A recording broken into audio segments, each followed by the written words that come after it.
The first time I noticed her, she wasn't looking at me. She was writing a single word on the board, slowly, deliberately, as if the rest of the room didn't exist. Authority. The chalk paused after the final letter, and for a moment the lecture hall was silent, not the distracted kind of silence students fall into. This one was intentional, earned. Authority, she said, turning to face us, isn't about volume, it's about certainty. Her voice was calm, measured, the kind of voice that didn't ask for attention because it already had it. Professor Eleanor Hayes, mid-40s, dark hair pulled back in a way that felt purposeful, not severe, glasses she didn't need to adjust because she never lost control of them, a posture that suggested she had learned long ago how to hold a room without moving too much inside it. I told myself I was just another student. That lie lasted less than a minute. Her eyes swept across the lecture hall, landing briefly on each face. When they reached me, they didn't linger. They didn't soften. They assessed. Something in my chest tightened. I had always been good at classrooms, good at blending in, good at becoming unremarkable enough to pass without friction. But the way she looked at me, just once, made me feel as if I had been noticed without being invited. That unsettled me. "Open your books," she said, "page 14. The lecture unfolded like a controlled burn. No wasted words, no performative warmth. She didn't try to be liked, she didn't need to. Students scribbled notes furiously. Some nodded along, eager to please. Others leaned back, already deciding whether they admired her or resented her. I just listened, and felt something I couldn't name. By the third week, her class had become the one everyone talked about, not because it was easy, because it was precise. Professor Hayes didn't tolerate laziness. She also didn't reward enthusiasm if it wasn't grounded in thought. When students spoke, she waited until they finished completely, then responded in a way that made you realize what you'd said mattered more than you thought, or less. I learned quickly to choose my words. That was the problem. I already spent my life doing that. One afternoon, she posed a question that split the room. Is obedience a form of intelligence or a failure of courage? She asked. Hands shot up, opinions clashed, voices overlapped. She listened, let them burn themselves out. Then she looked at me. You, she said calmly, you haven't spoken. I felt the heat rush to my face. I started, then stopped. The room waited. Professor Hayes tilted her head slightly, not impatient, curious. I think, I said slowly, obedience can look like intelligence when the cost of resistance is too high. Silence fell. She didn't interrupt. I continued, but that doesn't mean it isn't still a failure of courage. It just means the failure was calculated. The room shifted. Professor Hayes studied me, not the way a teacher studies a student, but the way someone evaluates an argument that landed closer than expected. That's a dangerous distinction, she said. Yes, but accurate. A corner of her mouth lifted, not a smile, recognition. Stay after class, she said, as if it were the most natural thing in the world. My stomach dropped. I told myself it was about participation. It wasn't. The lecture hall emptied slowly. Chairs scraped, backpacks zipped. Conversations resumed. When the last student left, the room felt too large. Professor Hayes gathered her notes methodically. You don't speak often, she said without looking up. I prefer listening. Why?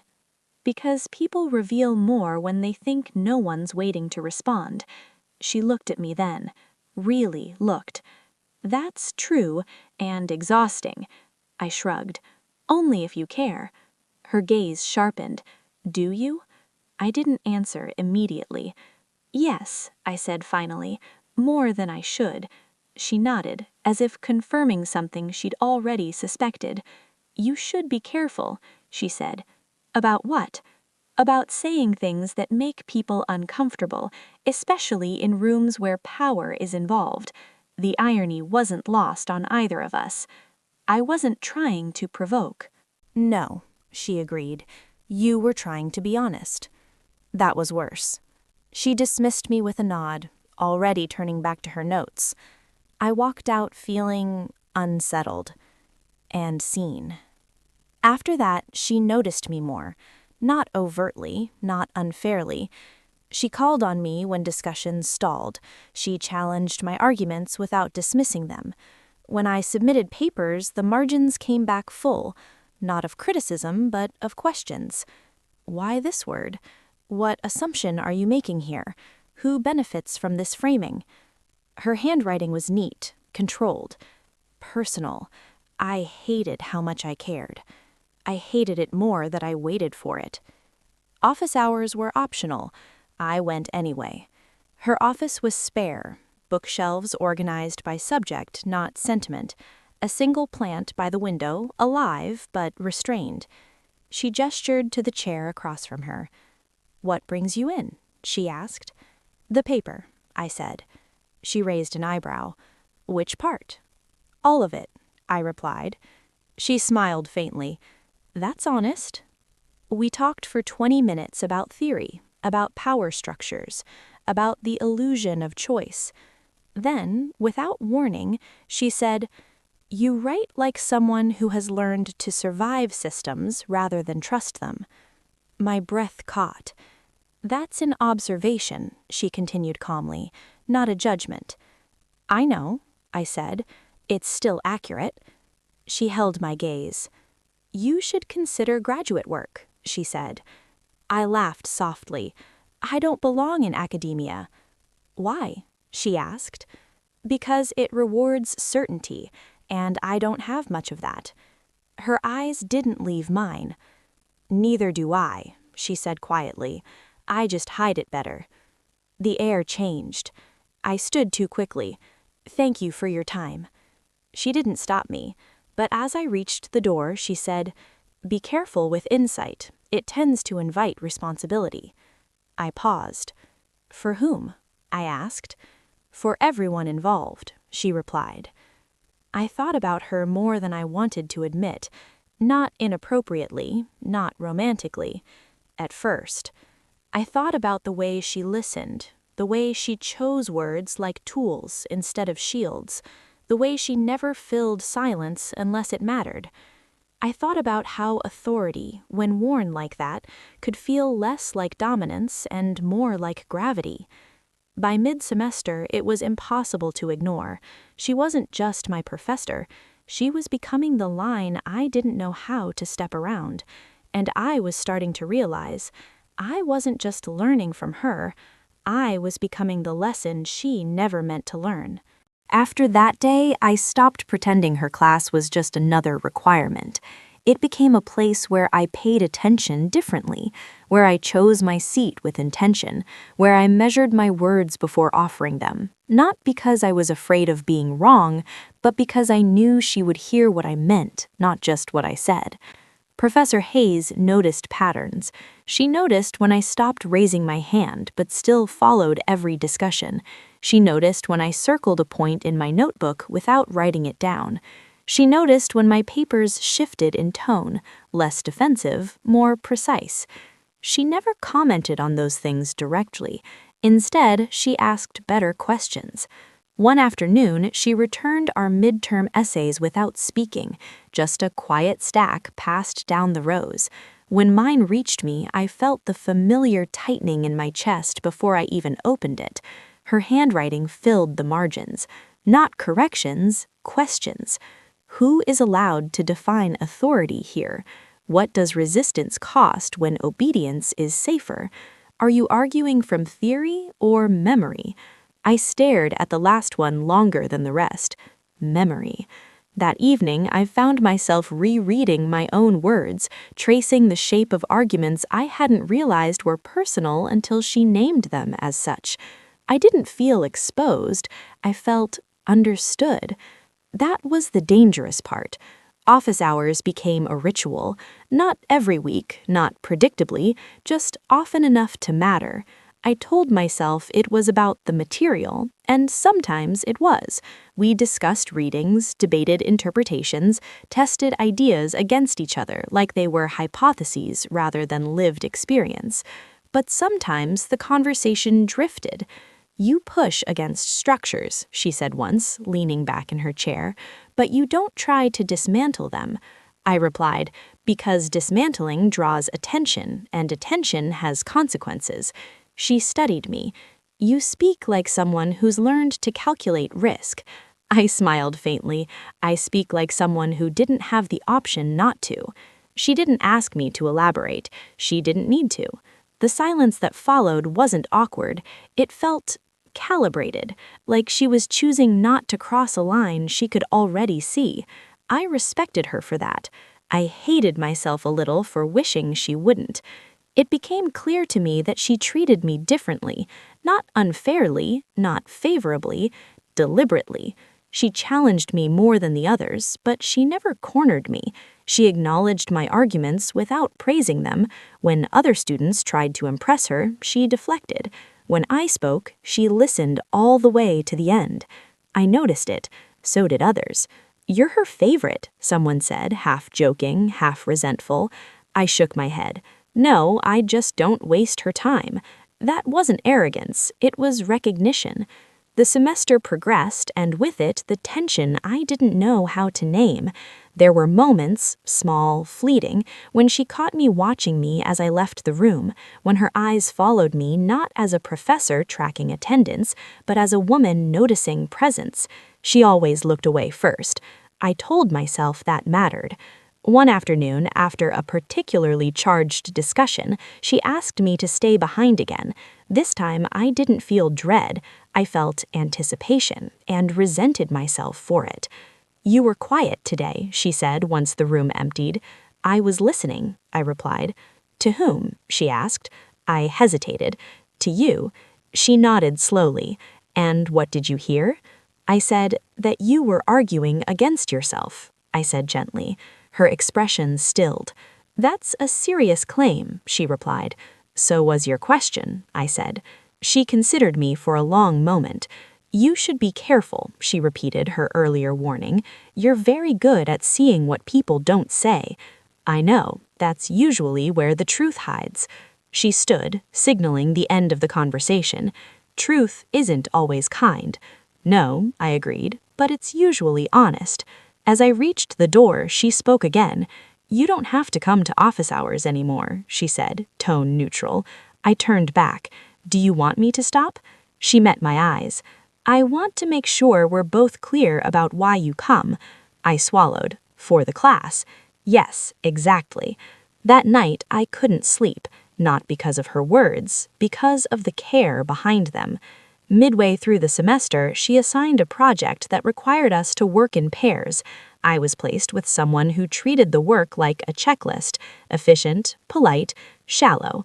I did most of the thinking. They did most of the formatting. Professor Hayes noticed. During our presentation, she asked me questions, not to embarrass my partner, but to draw me out, to test the edges of my thinking in front of the room. When it ended, she said, "Your analysis assumes the system is aware of its own harm."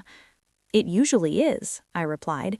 "It just decides the cost is acceptable." She nodded. "And what happens when someone refuses to accept that cost?" "They're labeled difficult," I said, "or naive, or disruptive," she added. "Yes," I agreed, "especially if they're right." The room went quiet. She didn't smile, but something passed between us. Later, in the hallway, she stopped me. "You should consider presenting that idea at the symposium," she said. I blinked.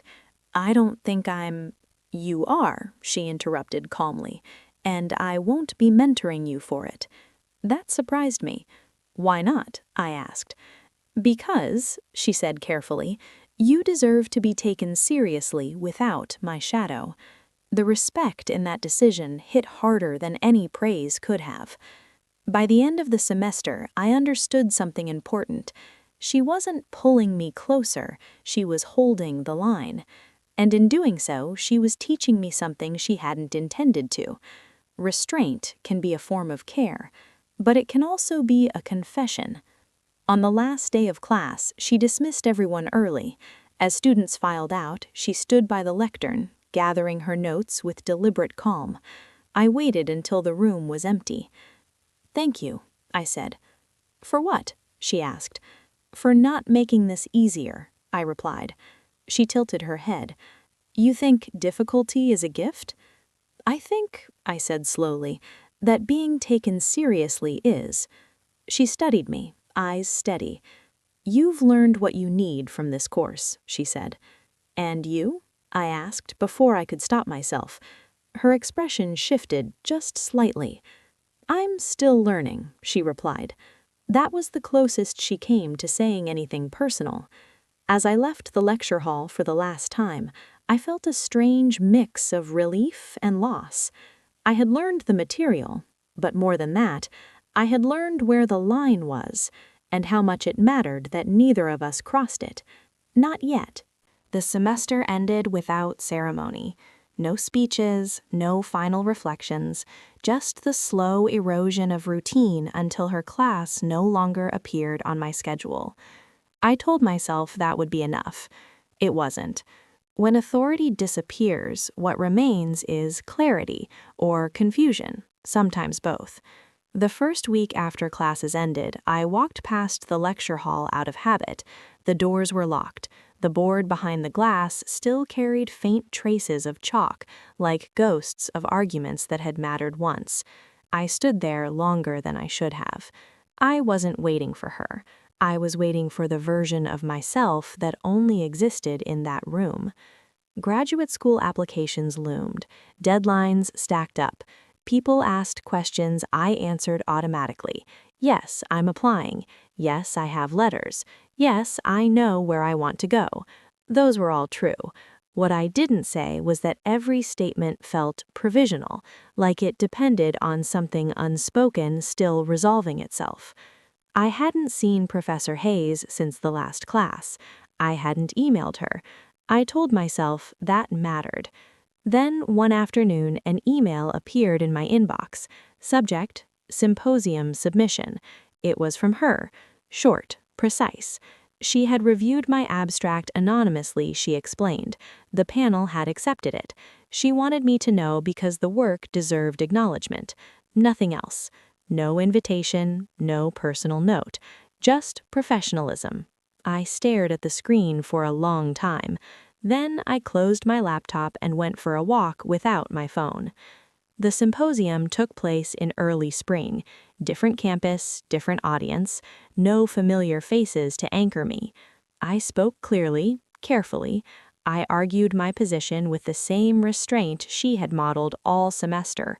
When I finished, the room stayed quiet for a beat too long.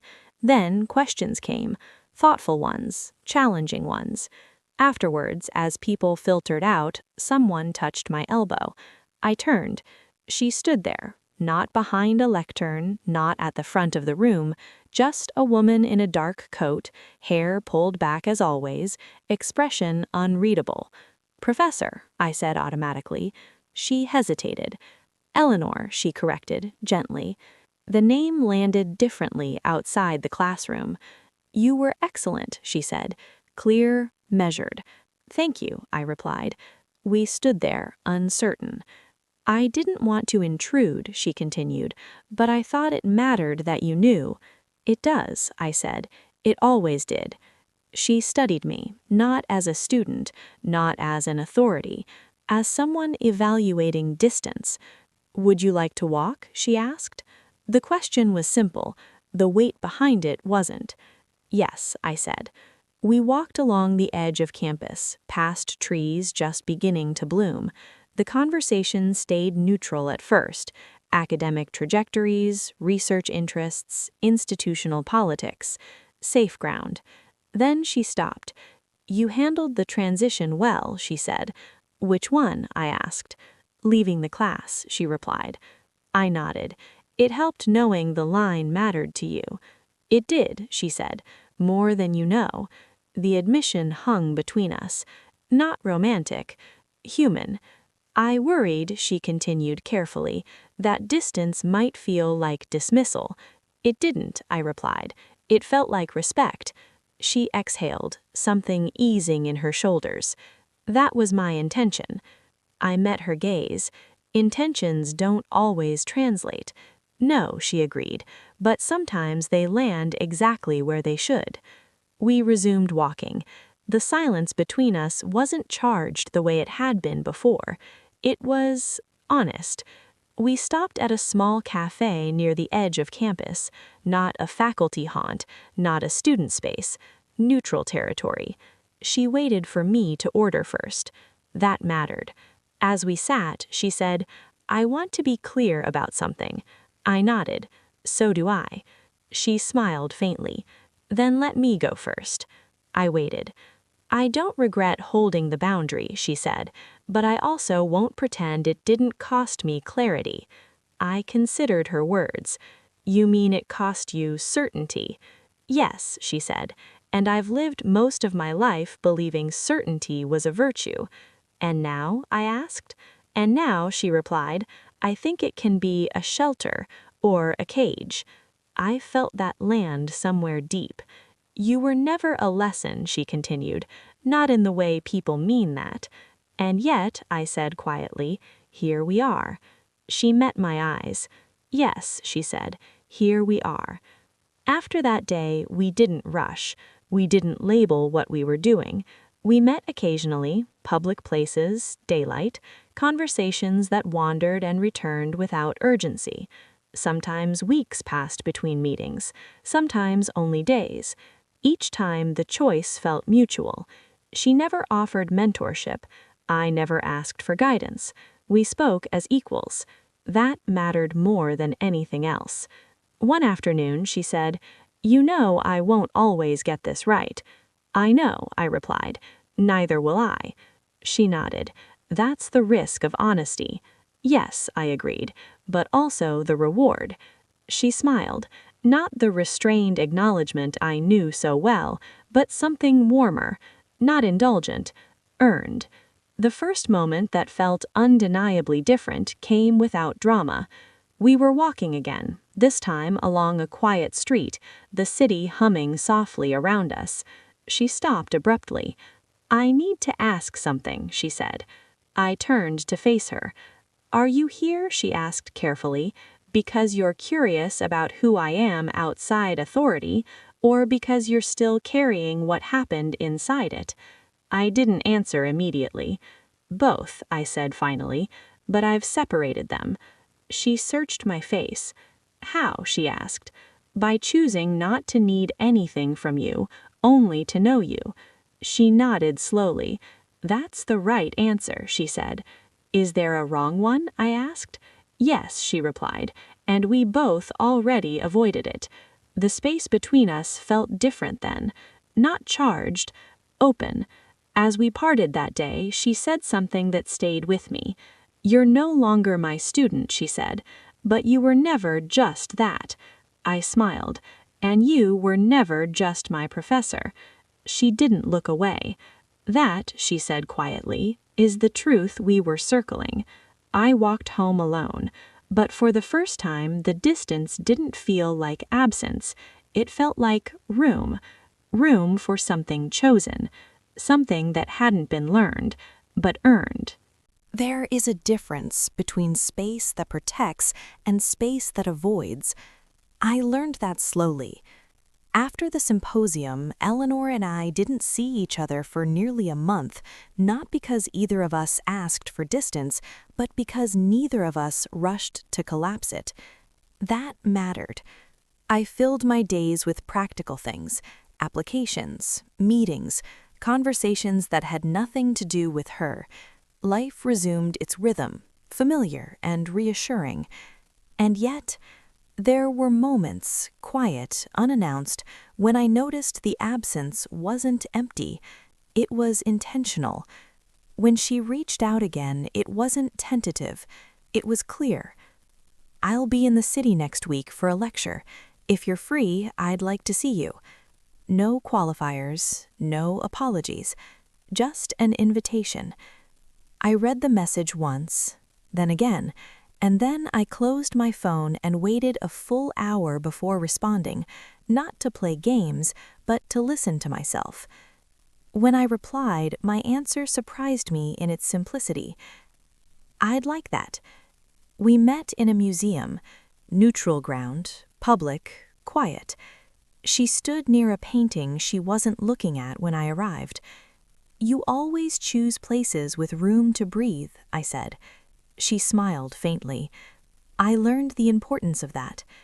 We walked through galleries without urgency, paused when something caught our attention, let silence exist without translating it.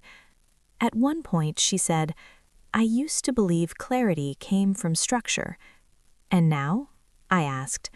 And now, she replied, I think clarity comes from consent.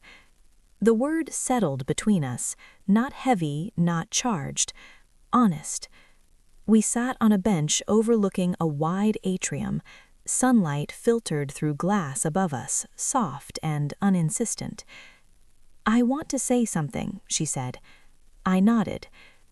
I've spent my career teaching people how to question power, but I rarely questioned my own comfort inside it. I listened. You did that, she said, not accusing, not praising, naming. I didn't mean to, I replied. I know, she said. That's why it mattered. I hesitated, then asked the question that had been waiting. What are we doing, Eleanor? She didn't answer immediately, not because she didn't know, but because she respected the weight of the question. We're choosing, she said finally, without obligation, without roles. And without hiding? I asked. She met my gaze. Without hiding. That felt like a beginning. After that, things changed, but not dramatically. There were no sudden declarations, no moments that demanded interpretation, just a series of small, deliberate choices. We met more often. Walks, coffee, conversations that wandered into personal territory without crossing into urgency. I learned how she took her tea, how she listened when she wasn't teaching, how she sometimes paused mid-sentence, not to correct herself, but to make sure what she was about to say was true. She learned how I argued when I felt safe, how I softened when I wasn't being evaluated, how I laughed, not carefully, but freely. Once, as we walked along a quiet street, she said, You know I'm not used to being seen like this. Like what? I asked. Like a woman without context. She replied, I considered that. You wear context like armor. She smiled. And you see straight through it. Yes, I said, but only because you let me. She stopped walking. That mattered. The first moment that felt undeniably intimate wasn't physical, it was recognition. We were sitting across from each other in a small cafe, the noise around us muted by closeness. She said, I was afraid of what it would mean if I wanted something that didn't come with a syllabus. I smiled softly, and I was afraid of becoming something you'd have to explain. Her eyes softened. We don't have to explain this, she said. We just have to choose it honestly. That was when I realized something had shifted, not because boundaries were gone, but because they were no longer carrying fear. The first time our hands touched was accidental, or maybe it wasn't. We reached for the same cup, our fingers brushed. She froze, not pulling away, not leaning in. She looked at me. Is this okay? She asked. The question wasn't about hands. Yes, I said.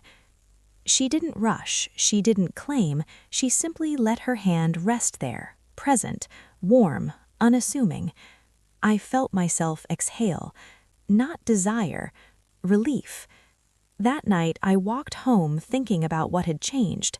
Nothing had been crossed, Everything had been acknowledged. I understood then that what made this different wasn't timing, it was agency. Weeks passed. We spoke openly now about what was difficult, about the restraint we'd both carried, about the cost of doing the right thing when it would have been easier not to.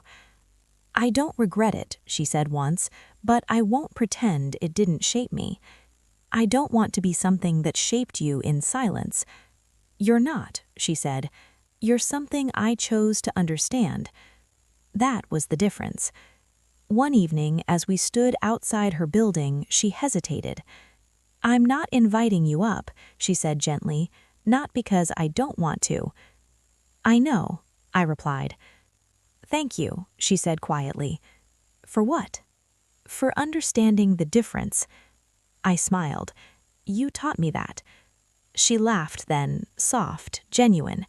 "Maybe," she said, "or maybe you were always capable of it."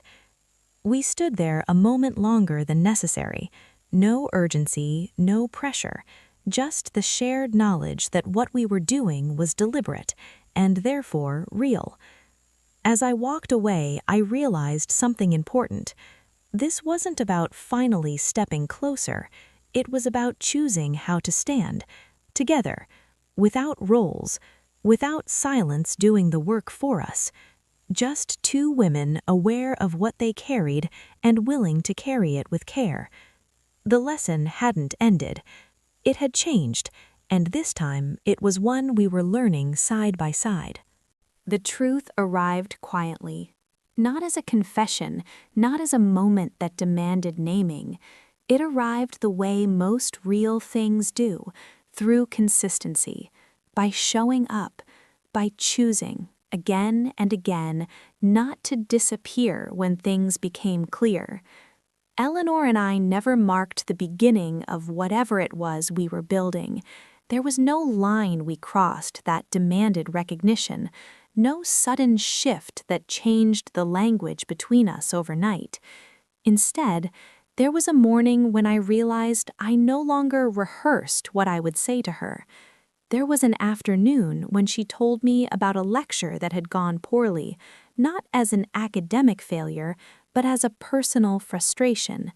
There was an evening when I reached for my phone instinctively, knowing she would understand why something mattered to me without explanation. Those moments didn't feel like arrival. They felt like permission. We spoke openly now, in ways that had once felt impossible, not about desire, but about intention. "I don't want this to become something we rush toward because we waited so long," she said one evening as we walked along a familiar street. "I don't want it to be careful to the point of erasure either," I replied. She smiled. "You've always been good at naming the middle ground." "I learned from you," I said. She shook her head. "No, you learned alongside me." That distinction mattered. The first time I was invited into her home, it wasn't framed as a milestone. It was practical. "I'm cooking," she said.